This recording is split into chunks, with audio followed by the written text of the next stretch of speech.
கர்த்தர் சீயோனிலிருந்து உன்னை ஆசீர்வதிப்பார். நீ ஜீவனுள்ள நாளெல்லாம் எருசலேமின் வாழ்வை காண்பாய். கர்த்தருக்குள் பிரியமானவர்களே, உங்கள் அனைவருக்கும் இயேசு கிறிஸ்துவின் நாமத்தில் இனிய காலை வணக்கங்களையும் வாழ்த்துகளையும் தெரிவித்துக் கொள்ளுகிறேன். இந்த நாளின் வேத வசன தியானத்திற்கென்று நாம் தெரிந்தெடுத்திருக்கும் வேத பாகமானது 1 நாளாகமம் 29 அதிகாரம் 12 ஐஸ்வர்யமும் கனமும் உம்மாலே வருகிறது. தேவரீர் எல்லாவற்றையும் ஆளுகிறவர். உம்முடைய கரத்திலே சத்துவமும் வல்லமையும் உண்டு. எவரையும் மேன்மைப்படுத்தவும் பலப்படுத்தவும் உம்முடைய கரத்தினால் ஆகும். இன்றைய வேத தியானத்தின் தலைப்பு எல்லாம் தேவனிடத்திலிருந்தே.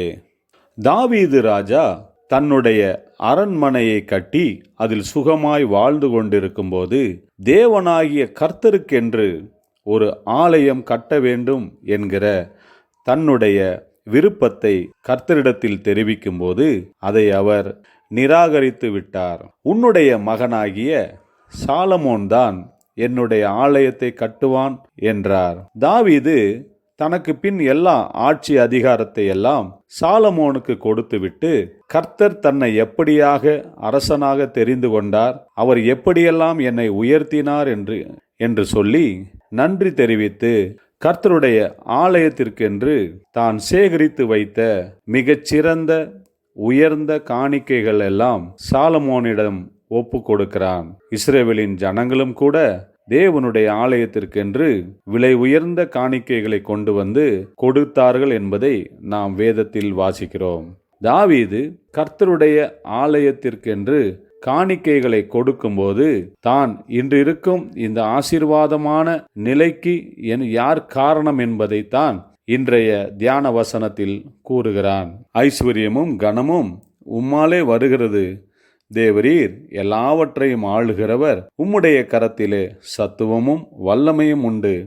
எவரையும் மேன்மைப்படுத்தவும் பலப்படுத்தவும் உம்முடைய கரத்தினால் ஆகும் என்று சொல்லி கர்த்தரை துதித்து நன்றி செலுத்தி கர்த்தருடைய சமூகத்திற்கு முன்பாக ஸ்தோத்திர பலிகளை செலுத்தி தன்னை தாழ்த்துகிறான்.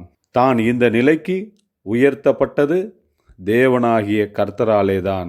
இத்தனை விலை உயர்ந்த காணிக்கைகளை தேவனுக்காக நான் கொடுப்பதும் கூட அது என்னுடைய சுய பலத்தினாலே அல்ல, எல்லாமே தேவன் எனக்கு கொடுத்ததை நான் அவருக்கு கொடுக்கிறேன் என்கிறான். எல்லா ஜனங்களுக்கு முன்பாக என்னுடைய எல்லா ஆசீர்வாதங்களுக்கும் மூல காரணம் தேவனாகிய கர்த்தரே என்று சொல்லி கர்த்தருக்கு முன்பாக தன்னை தாழ்த்துகிறான்.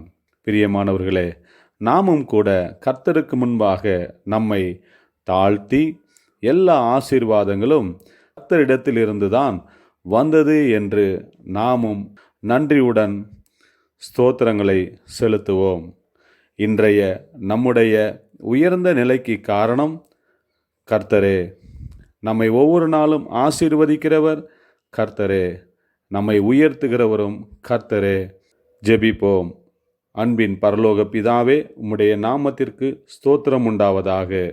தேவரீர் எல்லாவற்றையும் ஆளுகிறவர் நீரே.